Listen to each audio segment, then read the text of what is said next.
Glad you could join. It's been a fun little ride over here on this Shark Tank too. I've been enjoying it quite a bit. Oh man, they're actually my favorite leagues. Yeah, They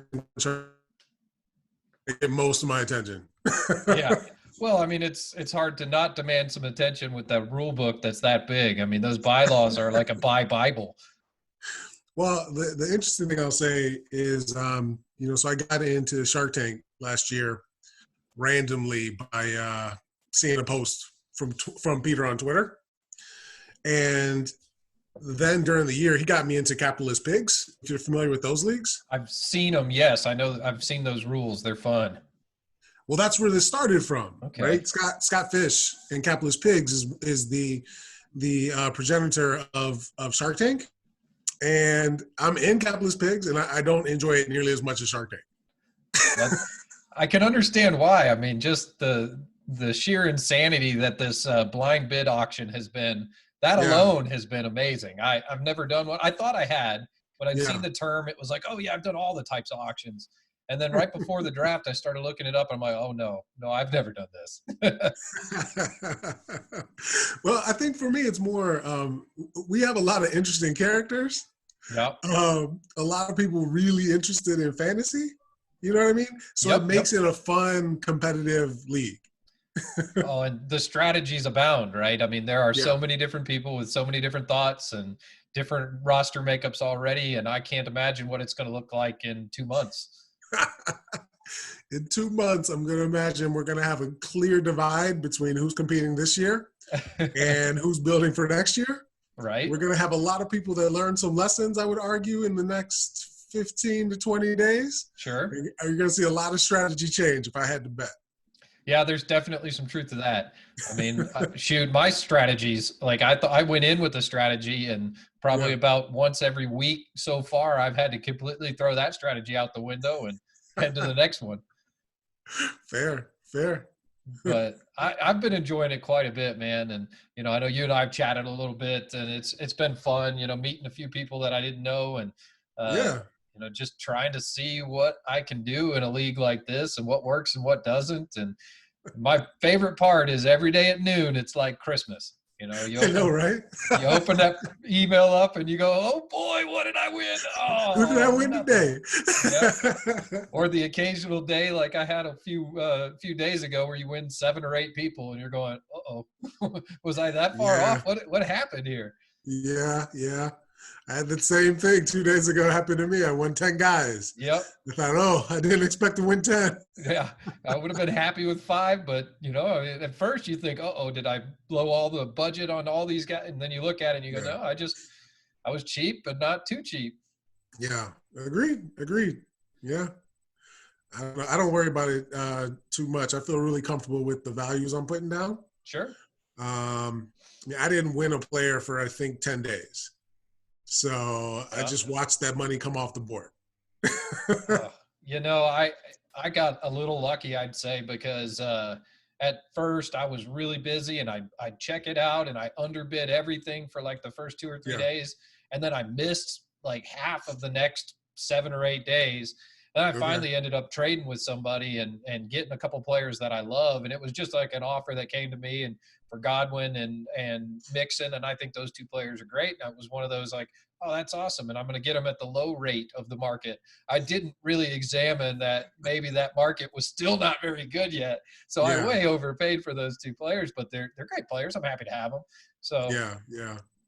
I quickly I realized afterwards that maybe I shouldn't spend $500 on 2 players. Like that was probably a little too much, I don't know. Yeah, I had the benefit of being in Shark Tank 1, so that helped a lot.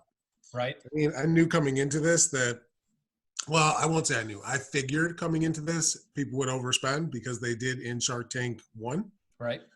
Um, and in Shark Tank 1, so like I have a spreadsheet that I keep that tracks the players won, the amount of money spent. Hmm. Um, I list out like the top 24 players um, in each position to track like what percentage of top 24 players have been won and what percentage remain.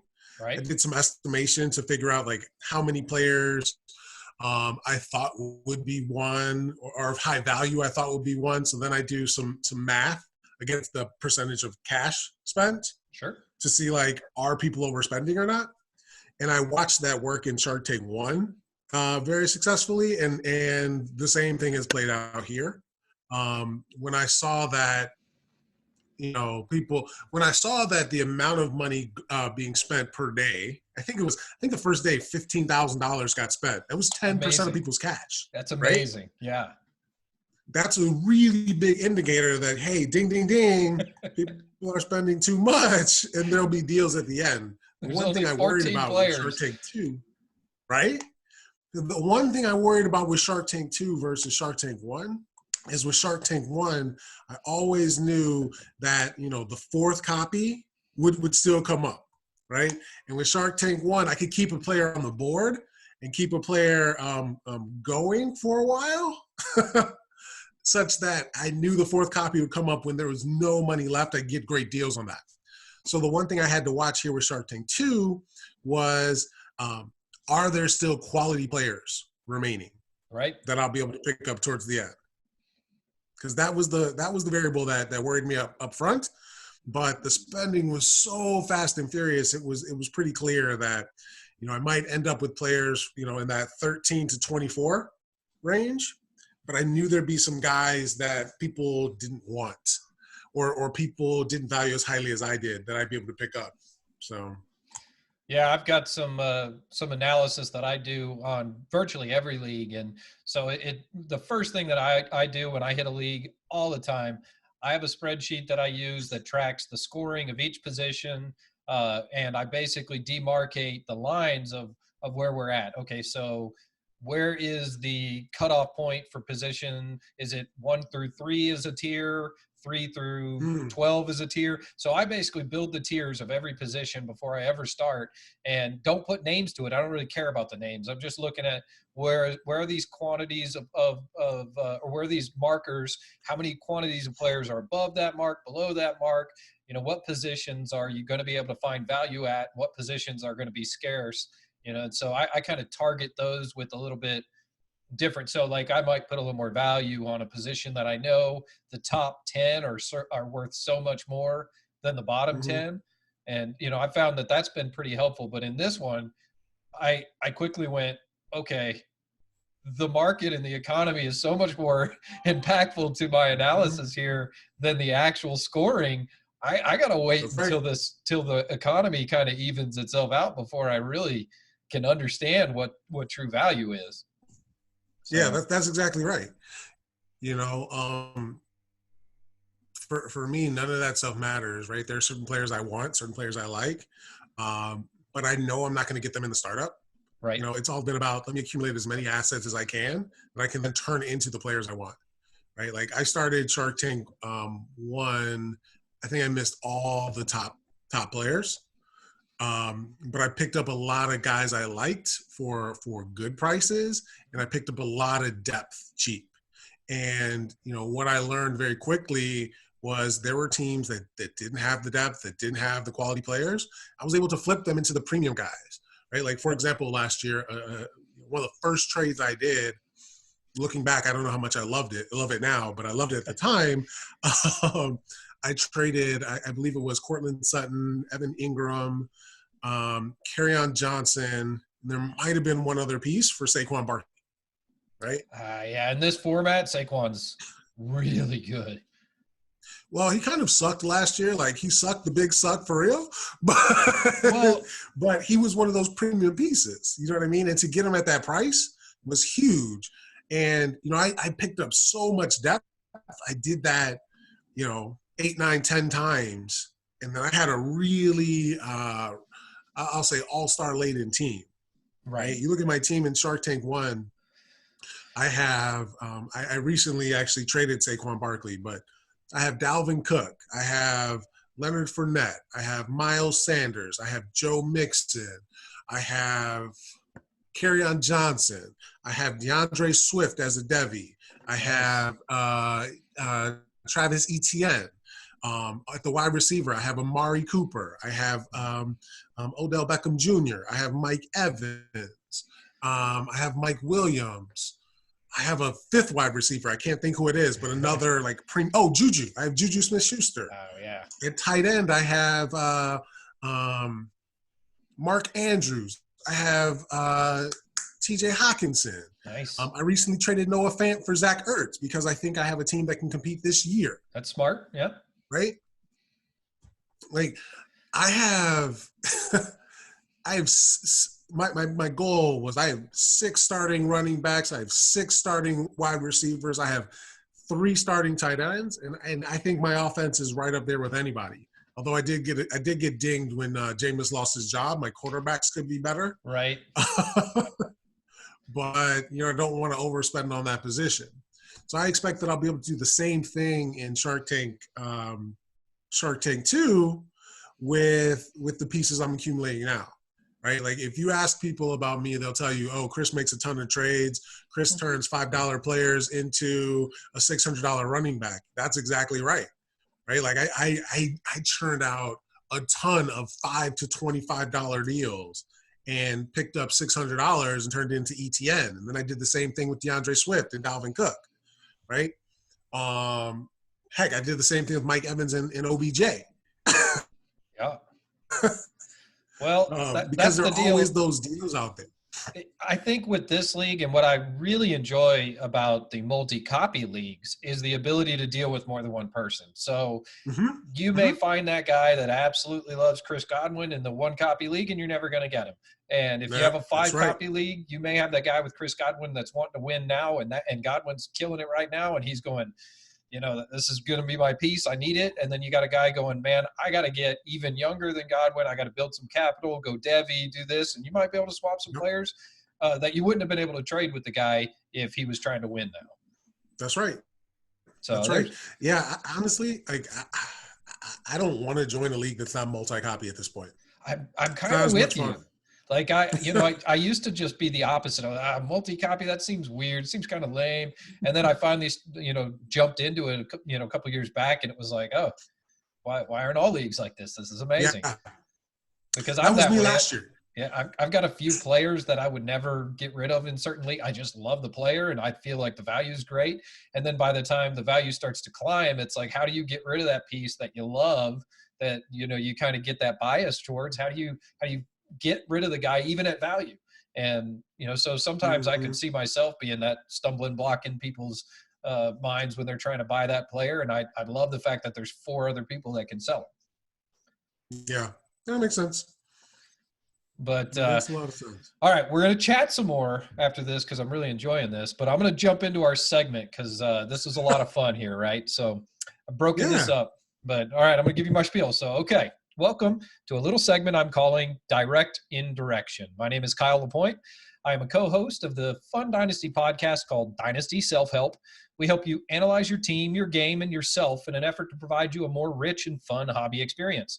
Today, I'm going to examine 10 key aspects of your fantasy football team and follow that up with a question. Please keep in mind that I'm going to be very direct, to the point, brutally honest, and the questions are not necessarily going to be easy. Is that okay? Yeah, let's do it. All right. Well, before we get into the meat of this potato, I'd like to ask you just a few personal questions. What's your real life name? Chris Ford. Nice to meet you, Chris.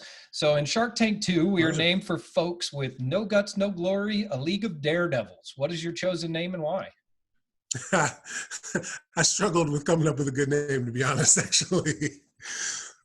I'm not super imaginative. My name is Foo Fighters. It's based on an anime that I like called Samurai Champloo. A couple of guys, Mugen and Jin, protect this woman as she goes on a journey through the Edo period in Japan. So just something I thought was cool. Nice. I like it.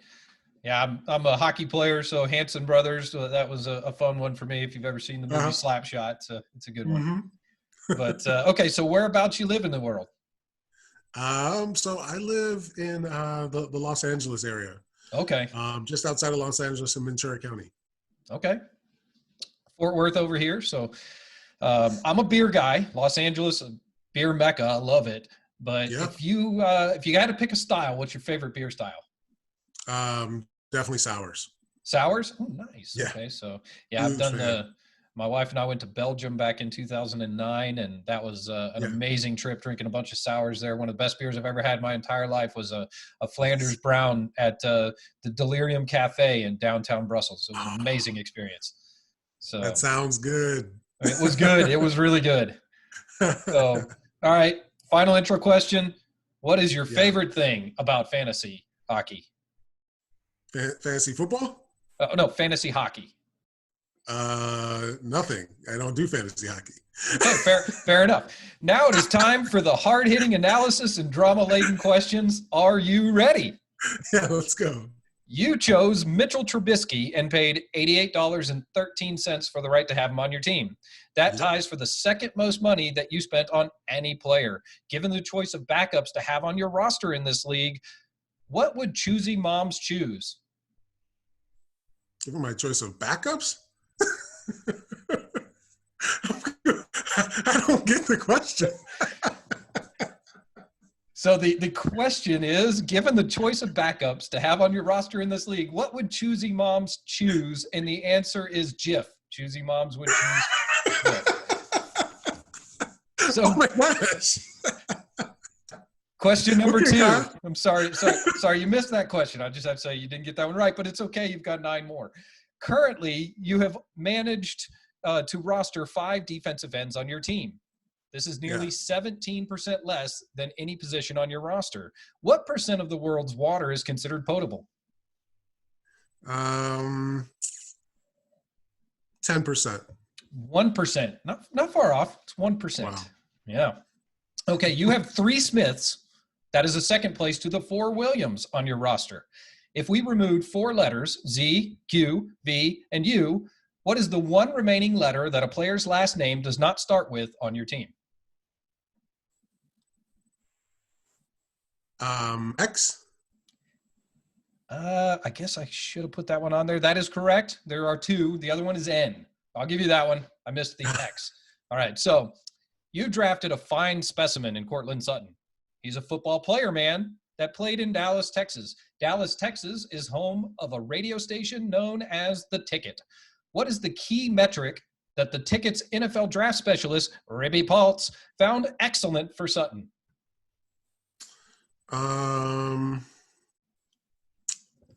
His hands.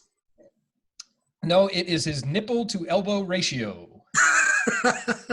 He's a football player, man, out of Dallas, Texas. Okay. All right. So Jabril Peppers is a new breed of player. He is a super speed but undersized safety that did not get much traction in Cleveland and seemed to be a toss-in the trade for OBJ. Now entrenched as a starter in New York, he appears poised for better things, indicative of his draft position. During a leap year, how many times does the sun orbit the Earth? The sun never orbits the Earth. That is 100% correct. Good catch. I see your team has Ronald Jones III on it. He was an interesting character coming out of college. Many were intrigued by his statistics, but also worried about his lack of catches in the passing game. Ronald Jones played for a college that had its program built up and torn down by its ex-college coach, Pete Carroll. Pete won a college national championship and a Super Bowl. So did Jimmy Johnson, who is the only other coach to do this. College national championship. Wow, I don't know. That's a good question. Pretty neat. Only 3 of them, and the third one is Barry Switzer. Ah, Yeah, right there on the tail. Often said he did it with Jimmy Johnson's players there in Dallas. There's a lot of stuff, but you know what? Right. He won it too. So, all right. You recently traded Adam Held $75 in startup money for Aaron Rodgers and Nick Foles. This is more than you spent on Turd Biscuity. How much did Adam smoke before he made that deal? Nothing. Adam is an original Shark Tank 1 owner. He's a smart guy, whereas everyone else is stuck on the prices they paid early. Yeah, you're right. I will accept that, or I would have accepted all of it or a lot. So I'll go ahead and give you that one. All right. Question number 8. Sony Michel played college football for the Georgia Bulldogs. They had another running back at the same time that also plays in the NFL by the name of Nick Chubb. Nick Chubb fared better than Sony and is seen as a top candidate for Rusher of the Year. What college did Damian Harris play for? Alabama.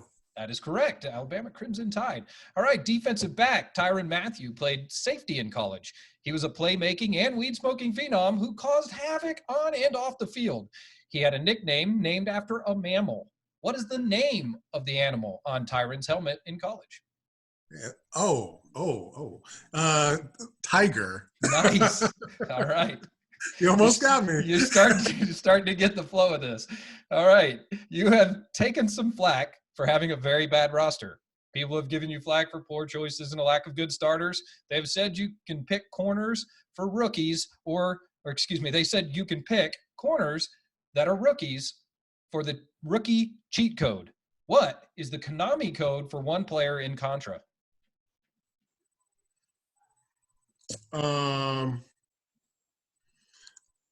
I think you're talking about up, down, down, left, right, B, A, select, start. That is correct. I'll go ahead and give it to you. That's for 2 players. Select is only necessary if you're navigating to the second player, but I'm going to go ahead and give it to you. You had the bulk of the Konami code. All right, Chris, thanks for your time. I appreciate your candid and truthful answers and my insightful and hard-hitting analysis. That was a lot of fun. That was fun, Kyle. Thanks.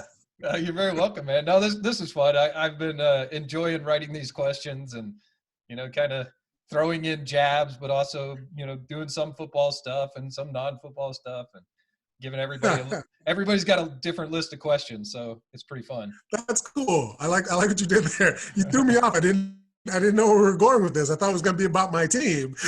Yeah, well, most of the players I mentioned are on your team. I use everybody's roster to come up with it or some strategy questions or anything. So it somewhat reflects your team. May not end up being a question use the about players, but the questions had nothing to do with my team.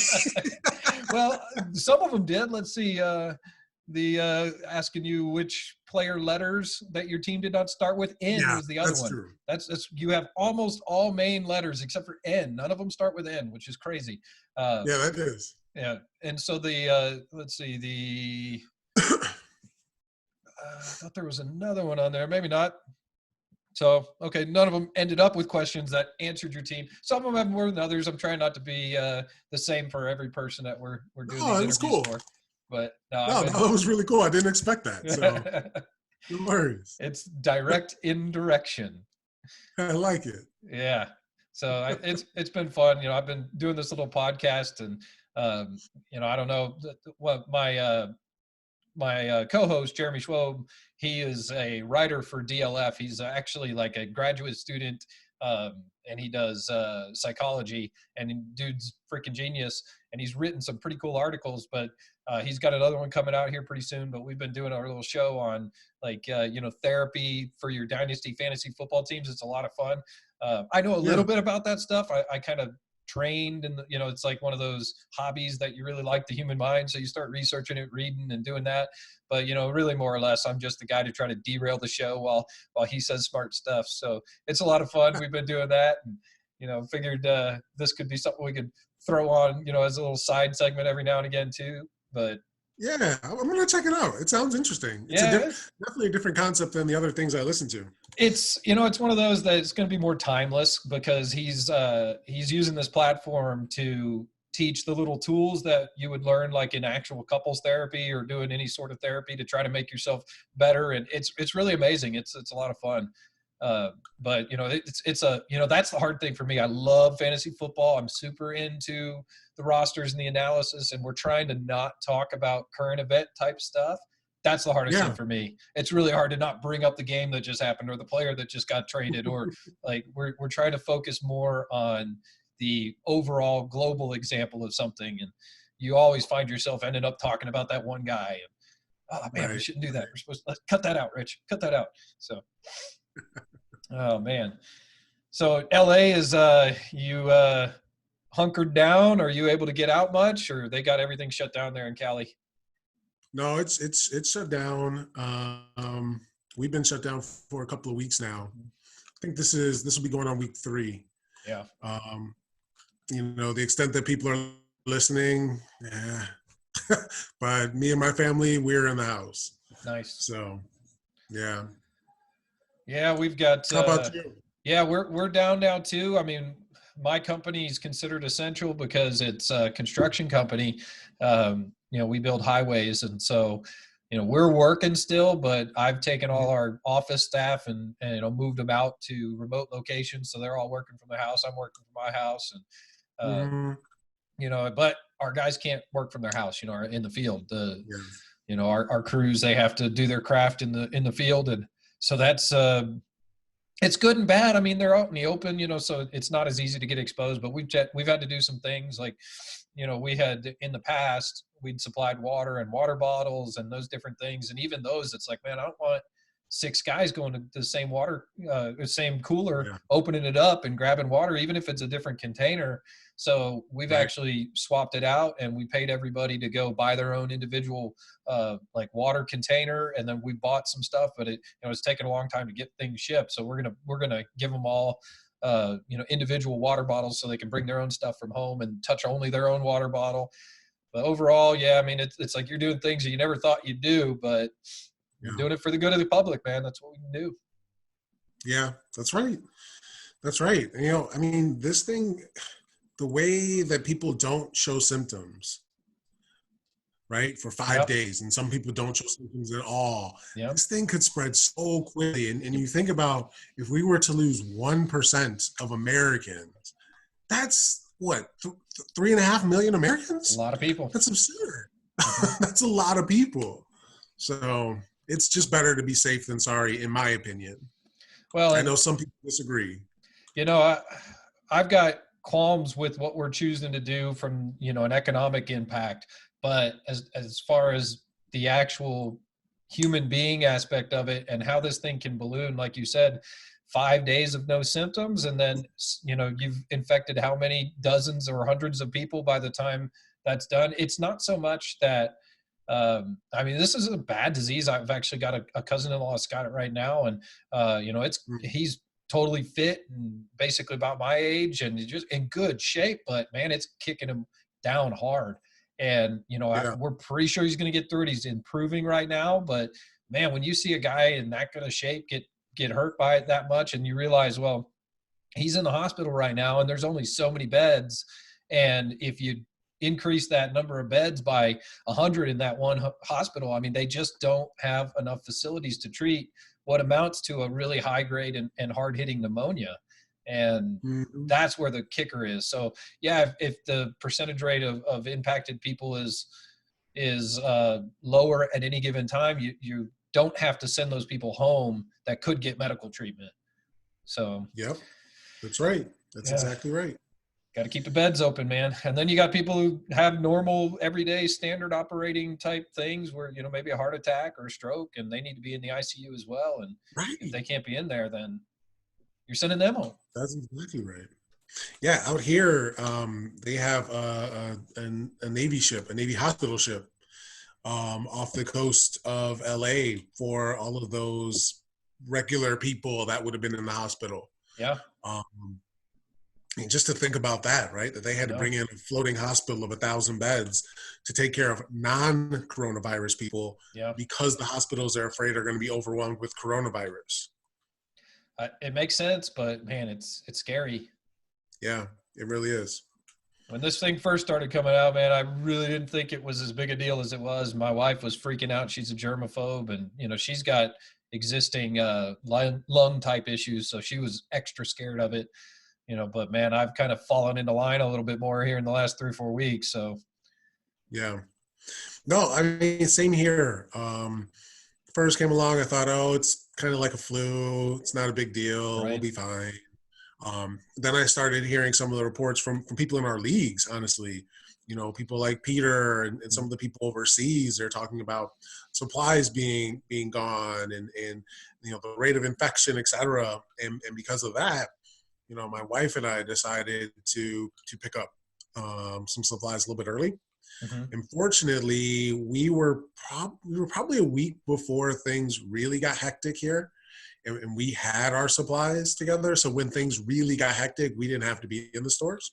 Sure. But I'm grateful for that. I'm grateful for this league for giving me that advance warning Yeah, heads to up. take these steps. Yeah, that I mean my wife and I, we cook from home all the time, and we've Hmm. got a little small farm here, basically a little Oh, homestead of nice. 3 acres. So we got all kinds of animals, and we grow a lot of our own food, meat and vegetables. And so we're used to cooking at home. We're used to having a lot of meat and a lot of food at home. Uh, Yeah, and that was one of the things we were surprised at when people were just hitting the shelf. So it was like the things that weren't available were just like, oh, well, why is there no salt? Oh, because people don't cook at home anymore. So like they're buying all these things that we would only buy when we run out, but they're not yeah, available right now because people need them right now because they're just used to eating out, or their lifestyle just, maybe they eat a lot of packaged meals like frozen food and stuff like yeah, that. And those things went first, right? All the frozen stuff just gone off the out of the freezers, out of the shelf, off the shelves, right? And, uh, yeah. No, we were kind of fortunate. I think we're similar. We have one of those chest freezers that we generally keep stocked. So we already had some stuff, right? Like when we see sales, we'll pick up extra. So it was just picking up a handful of things that we needed. But I'll tell you what an interesting byproduct that I'm actually enjoying is, since I'm not going to work, I'm working from home. I'm not buying lunch, yeah. and I'm seeing a savings in our, in our monthly bills because of it. Here's my question. You're seeing a savings. Have you lost any weight? I'm not sure. Maybe I, a few pounds. I kind of feel that way too. I haven't checked it, but I feel better. Like, cause we cook every meal at the home, on a weekend, we Mm, cook every meal at home at night, but I usually at lunch would go out, cause I'm working and I'm not near the yes. house. Right. Um, and just not, I mean, I feel better here in the last 2 weeks, not having eaten Yeah. a single meal out. And it's like, there's a couple of cravings you get, like, oh man, I'd really like to go to insert this restaurant that we love. But, Yeah. in the end, man, I mean, my wife's a great cook. I'm a decent cook. So, we make pretty good food. So it's not like we're lacking for food. It's just a matter of habit, really. Mm-hmm. Mm-hmm. So I Agree. forgot to ask earlier, though, do you do any podcasts or any writing, or do you write for any websites or anything like that? Nope. I'm just a guy that likes to play fantasy. Cool. None of that. Yeah. I, I, I'm glad I'm a I'm glad I consumer. missed that then because it was one of my questions and I realized I missed that at the beginning. Like, oh, I didn't ask him. Shoot. No, no worries. I'm a consumer. Oh, Um, interesting fact. I have 3 kids. I don't watch nearly the amount of football I did in my younger days. imagine. I'm lucky if I catch the Bears. To be Right. honest, that's my team. I'm from Chicago. Nice. So I devour a number of podcasts each week. I use that to help me sift through information and make the decisions that I make. And I've been fairly successful with that for Yeah. the past 4 or 5 years. Yeah. I mean, I love the podcasts, and I figured out a long time ago that I can listen at really high rates of speeds that I, can't read very quick because my mind gets distracted, ADD, and I start thinking about everything I'm reading. But I can listen to things at 3 times speed. Usually podcasts, I Oh, don't wow. quite go up to that fast, but like books and whatnot, I can listen real fast. So, I love podcasts. Occasionally though, when my podcast program gets reset or there's an update or something, it goes back and he goes back to 1 speed, I always feel like the people are drunk or maybe something's wrong with them because I forgot that I listened at 1.5 or 1.75. Like, man, this guy is really slow today. Oh no, that's just, let me speed that up. Okay, there we go. Makes me wonder if I would recognize somebody's voice if I met him in person based on how fast I listened to him on the Probably not. podcast. Yeah. But Yeah. it's fun stuff, man. So you got 3 kids. That's cool. How old are they? Yep. 14, 9, and 7. Nice. Yeah, my Yeah. daughter turned 9 today. That's right. You were saying your 14-year-old turns 15 14 tomorrow? tomorrow. 14 14 tomorrow. tomorrow. Okay. Cool. I'm giving her credit for Nice. All right. Advanced day. Uh, it. Well, that's pretty Yeah, cool, man.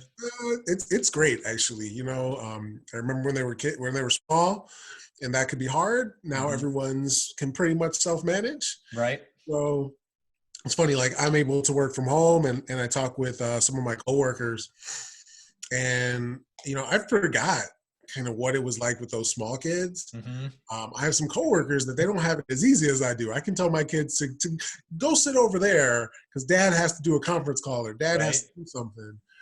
And it's not a problem. And my coworkers with those 2, 3, 4 year olds, that's a little You just, different animal. you hear it from the din behind them, and then you hear it in their voice. They're like, "Oh, just go over there."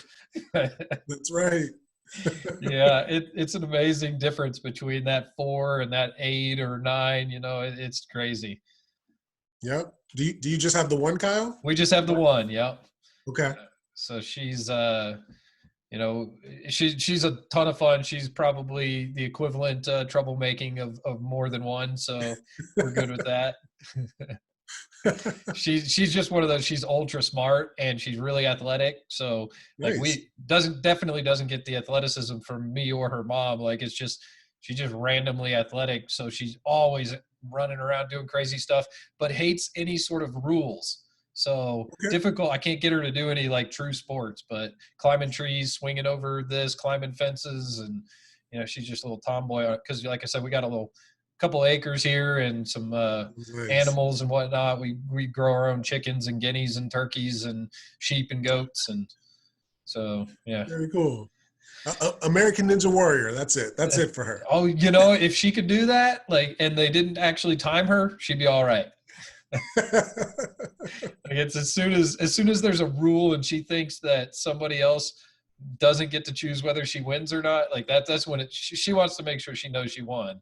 So the Fair rules enough. change with whatever sport she plays. Okay. Fair enough. Yeah. But Oh yeah, it's man. interesting. I was throwing a baseball with her. I was like, man, this girl can play some softball or something. I'm just amazed at how well she was throwing it, catching it first glove. And I was like, this is pretty good. She threw one over my head. Oh man. So I went and grabbed it, came back and started throwing the ball to her, and she was throwing it. Something was off and I just couldn't quite put my head around it. And then it just snapped. And I was like, oh, she took the glove off of her left hand and put it on her right hand because her left hand was getting sweaty. And she had just continued to throw with the other hand and catch with the other hand like it was no problem. And I'm going, Wow. that's insane. Like I don't even think I could throw with my left hand. I would throw it straight at the ground. Like, Yeah, that's really cool. yeah, it was pretty neat. She's starting to get where, I mean, that was a few years back. She's starting to get where she's really more right-handed than left. But for a while, she'd just do everything with both hands. Wow, Crazy. that's cool. That's amazing. Just nurture it, right? I mean, you don't That's know. it. That's it. You never know what's going to come of it. You just let them do what they want to do. Yeah. And you'll be blown away in 10 years when they're doing something amazing that you never thought about. Yeah. Very true. So very cool. Very cool. Well, Chris, I'm going to let you go. I really appreciate Cool. it. I'm going to go run in there. Yeah, this was fun. Say good night to the girl. She's about to go to bed, so perfect timing. But, dude, this was a lot of Nice. fun. I really appreciate you jumping on here with me. Yeah, no worries. I appreciate you doing it. This was fun. I Cool, enjoyed man. it. I'm glad you enjoyed it. Well, you have a All great right, night, Kyle, you and take care. we'll Nice talk to you meeting some you. more we'll talk to you some more online, and hey, we might Zoom some more too. This was pretty fun. Yeah, it is. I enjoyed this more than I thought I would. Yeah. Well, we're going to have a lot of time with our computers and video cameras and microphones, so we might as well enjoy it. That's why Peter's request is perfect right now. It is. We have nothing but time, and we're all doing this type of stuff. Yep. This is a great way to connect. So I love it. Even if you're working as much as you were, you're not commuting, and that can save you a lot of time. Exactly. Yeah. Yep. Awesome, Well, cool. Chris. Nice talking with you, Kyle. You take care. You too, sir.